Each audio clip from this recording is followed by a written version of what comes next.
मैं supreme court का बहुत बहुत शुक्रिया अदा करना चाहता हूं।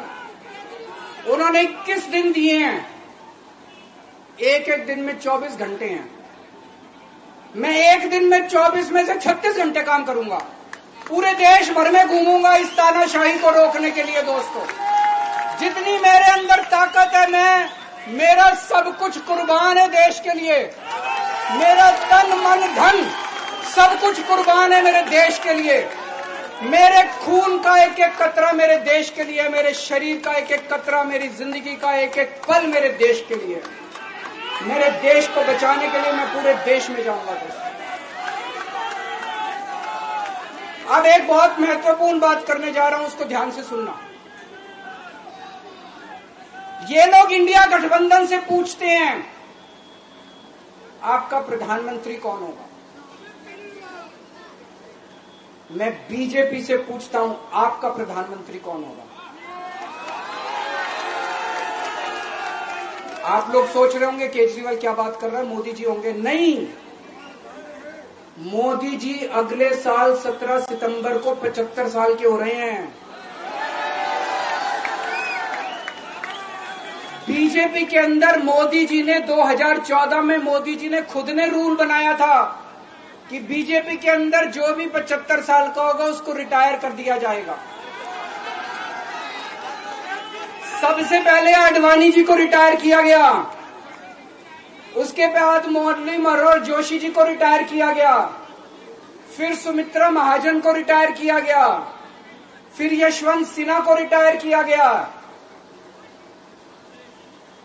अब मोदी जी अगले साल 17 सितंबर को रिटायर होने वाले हैं। तो मैं बीजेपी से पूछना चाहता हूं आपका प्रधानमंत्री का दावेदार कौन है। दोस्तों, अगले साल 17 सितंबर तक अगर इनकी सरकार बनी, तो उस पर भी आऊंगा मैं।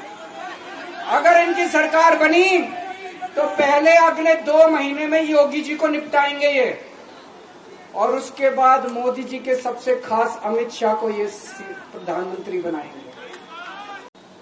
अगर ये चुनाव जीत गए, इन्होंने बीजेपी का एक नेता नहीं छोड़ा। आडवाणी जी की राजनीति खत्म कर दी इन्होंने, मुरली मनोहर जोशी की राजनीति खत्म कर दी, सुमित्रा महाजन की, शिवराज सिंह चौहान जिसने मध्य प्रदेश का चुनाव जीत के दिया इन लोगों ने, शिवराज सिंह चौहान ने उसको मुख्यमंत्री नहीं बनाया, उसकी राजनीति खत्म कर दी। वसुंधरा राजे की राजनीति खत्म कर दी इन्होंने, खट्टर साहब की राजनीति खत्म कर दी, डॉक्टर रमन सिंह की राजनीति खत्म कर दी। अब अगला किसका नंबर है? योगी आदित्यनाथ। अगर ये चुनाव जीत गए, मेरे से लिखवा लो, 2 महीने के अंदर उत्तर प्रदेश का मुख्यमंत्री बदल देंगे। योगी आदित्यनाथ की राजनीति खत्म करेंगे, उनको भी निपटा देंगे।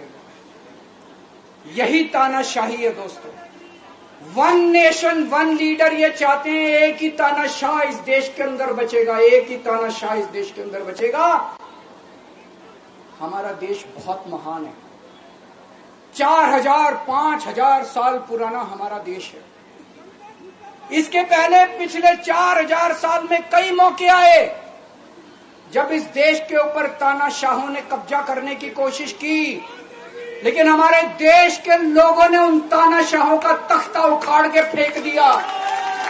जब जब हमारे देश में ऐसा मौका आया कि तानाशाह ने हमारे देश के ऊपर कब्जा करने की कोशिश की, इस देश की जनता ने उसका तख्ता उखाड़ के फेंक दिया। आज एक तानाशाह इस देश से जनतंत्र खत्म करना चाहता है, आज एक तानाशाह इस देश से लोकशाही खत्म करना चाहता है। मैं पूरे तन मन धन से लड़ रहा हूं, संघर्ष कर रहा हूं उस तानाशाह के खिलाफ। 140 करोड़ लोगों का साथ चाहता हूं मैं। मेरे अकेले के करने से नहीं होगा। 140 आज मैं आप लोगों से भीख मांगने के लिए आया हूं, 140 करोड़ लोगों से, 140 करोड़ लोगों से भीख मांगने के लिए आया हूं। मेरे देश को बचा लो, मेरे भारतवर्ष को बचा लो, मेरा भारत बहुत महान है। इस तानाशाही से बचा लो मेरे दोस्त, मेरे देश को।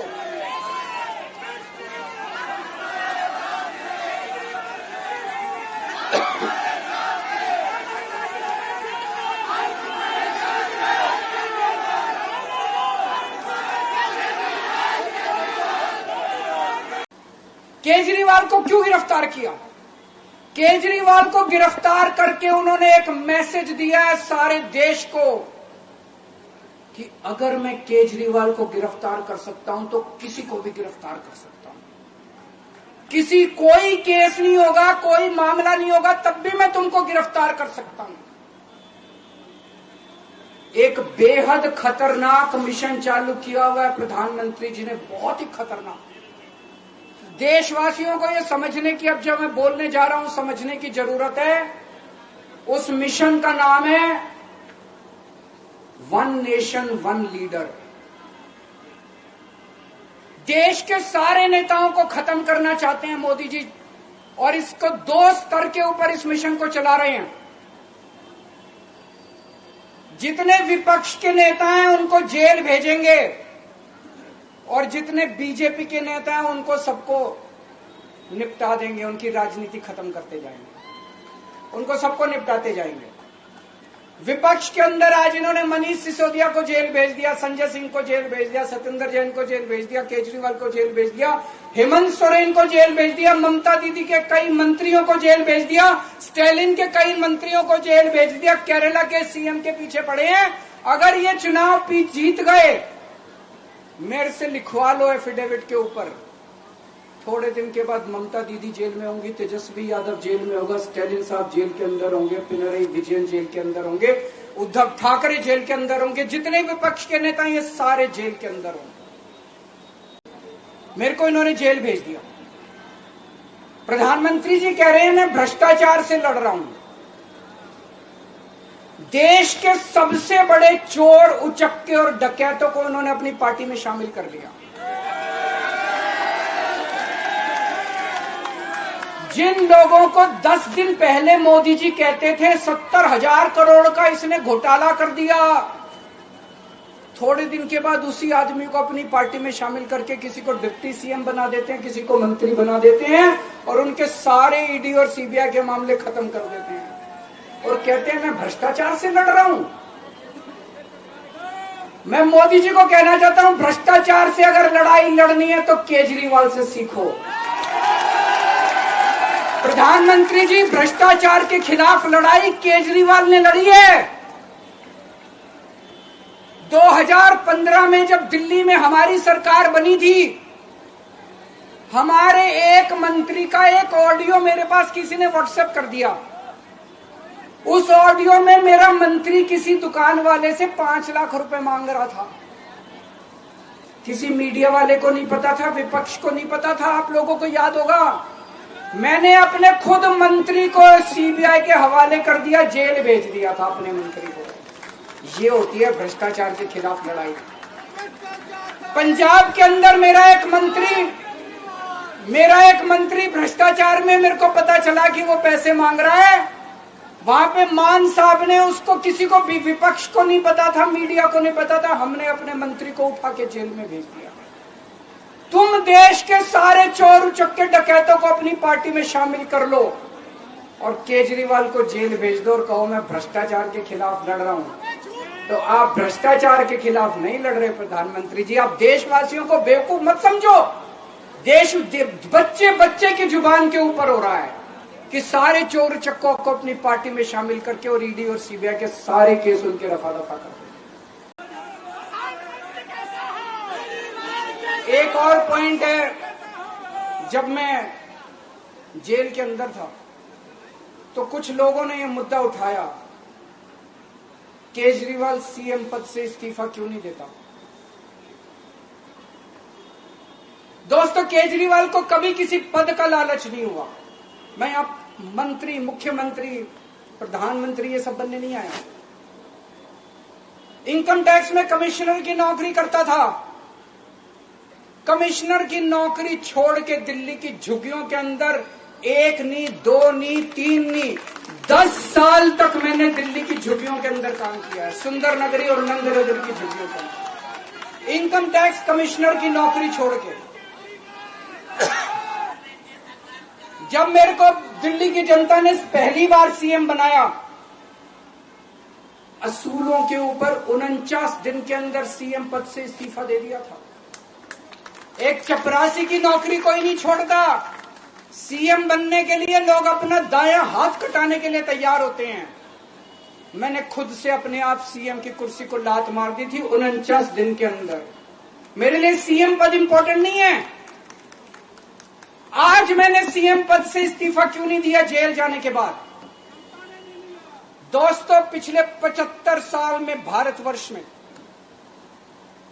इतने राज्यों के चुनाव हुए, दिल्ली के अंदर सबसे ऐतिहासिक बहुमत से आम आदमी पार्टी जीती। 55-56% वोट, एक बार 67 सीट, एक बार 62 सीट।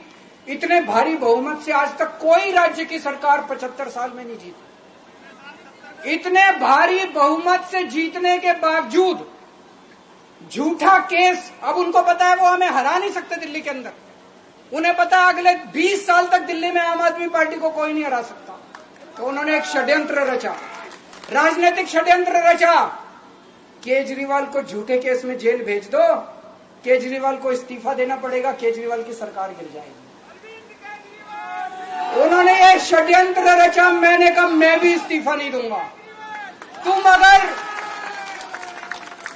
तुम अगर जनतंत्र को जेल में कैद करोगे तो जनतंत्र जेल से चला के दिखाएंगे। दोस्तों, सरकार भी जेल से चला के दिखाएंगे। कतई इस्तीफा, तुम्हारे ट्रैप में फंसने वाले नहीं हम। ये अगर हेमंत सोरेन साहब को भी इस्तीफा नहीं देना चाहिए था, जेल से सरकार चलानी चाहिए। अगर हमने इस्तीफा दे दिया, ये तो बड़ा अच्छा इनके लिए।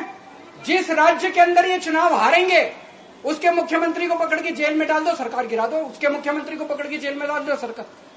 आज मैं अगर दिल्ली की जेल के अंदर रह के दिल्ली की जेल से इस्तीफा नहीं दे रहा, वो इस तानाशाही के खिलाफ संघर्ष कर रहा हूं, इसको समझ लेना। केजरीवाल को किसी पद का लालच नहीं है। सीएम तो 100 सीएम की कुर्सी देश के नाम कुर्बान हो गई। मुझे पता चला मेरे जेल जाने से बहुत लोग भावुक हुए, खासकर मेरी माँ, बहनें, महिलाएं बहुत रोई। कईयों ने बहुत मन्नतें मांगी। मैं सबका बहुत बहुत शुक्रिया अदा करना चाहता हूं जिन लोगों ने अपनी दुआएं, करोड़ों लोगों ने अपनी दुआएं भेजी हैं। पूरी दुनिया भर से करोड़ों लोगों ने दुआएं भेजी। उन्हीं के आशीर्वाद का कमाल है कि आज मैं आप लोगों के बीच में हूं। आप लोग सब लोग सुखी रहें, देश खूब तरक्की करे, फले फूले, आप सब लोग खूब खुश रहें, ऐसी मेरी प्रभु से इच्छा है। भारत माता की